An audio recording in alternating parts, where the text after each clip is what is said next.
일단 즉시 항고하지 않고 석방 지휘하시게 된 배경 한번 여쭤보겠습니다. 적법 절차와 인권 보장은 제가 취임 이후 계속하여 강조해온 검찰의 기본적인 사명입니다. 기소 이후에 피고인의 심정에 관한 판단 권한은 법원에 있기 때문에 그러한 법원의 결정을 존중하였습니다. 법원의 판단은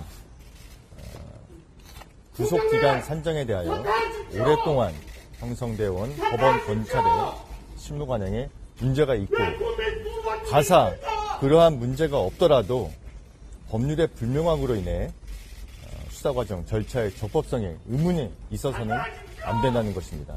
그러한 법원의 결정 취지를 모두 종합하였습니다.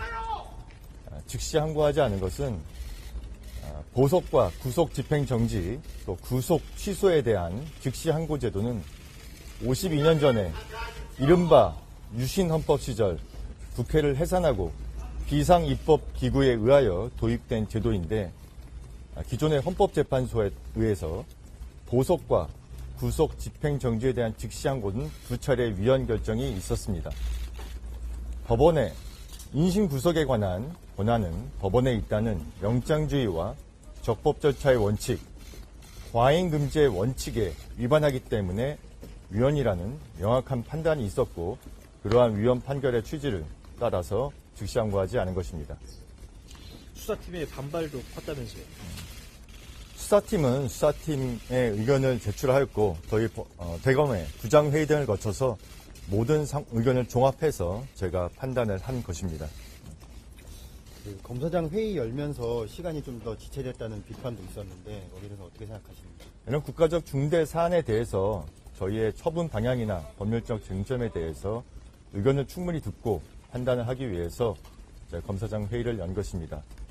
이 구속기간, 법원의 이번에 구속기간 산정 방식은 기존에 오랫동안 형성되어 온 법원 검찰의 실무 관행에 맞지 않고 검사장 회의가 구속 취소 결정의 원인이라는 주장에는 제가 전혀 동의할 수 없습니다.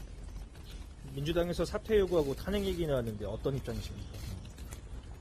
제가 수사팀 또 대검 부장회의 등 여러 의견을 종합해서 적법 절차의 원칙에 따라서 소신껏 결정을 내린 것인데 그것이 사퇴 또는 탄핵의 사유가 된다고는 생각하지 않습니다.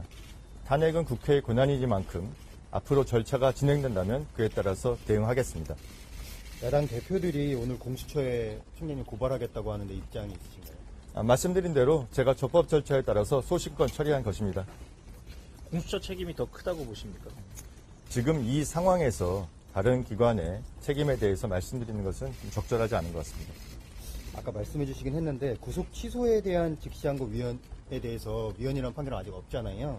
그래서 섣불리 단정한 거 아니냐 이렇게 지적이 있는데 어떻게 보시는지. 헌법재판소의 결정문을 보면은 인신 구속에 대한 권한은 법원에 있고 그러한 법원의 권한에 대해서 즉시 항고를 하여 집행정지 효력을 부여하는 것은 영장주의와 적법 절차의 원칙, 과잉금지의 원칙에 반한다는 명확한 판시가 있습니다. 이런 상황에서 즉시 항고를 하여 또 다른 위헌 소지를 불러일으킬 것은 맞지 않다고 생각했습니다. 구속기간 지나서 기소했다는 법원 판단 수긍하십니까? 구속기간 산정 방식은 구속신문제도가 도입된 이후 오랫동안 형성되어 온 법원 검찰의 실무 관행입니다. 그런 기존의 실무 관행과 맞지 않는 부분이기 때문에 동의하기 어렵고 이 부분에 대해서는 본원에서 다투도록 수사팀에 지휘하였습니다. 즉시 항고하지 않아서 공소 기각 가능성 커졌다는 지적도 있는데 어떻게 생각하십니까? 말씀드린 대로 이러한 여러 가지 논란에 대해서 본원에서 적극적으로 다투도록 지휘하였고 공소 유지에 철저히 기하도록 하겠습니다. 검찰 동호회에서 낸 입장문 어떻게 생각하세요? 검찰 동호회는 퇴직자들의 모임이고 저희 검찰과는 관계가 없습니다. 다른 단체에서 낸 입장문에 대해서 제가 말씀드릴 사항은 아닌 것 같습니다. 이상입니다. 수고하셨습니다. 잠시만요.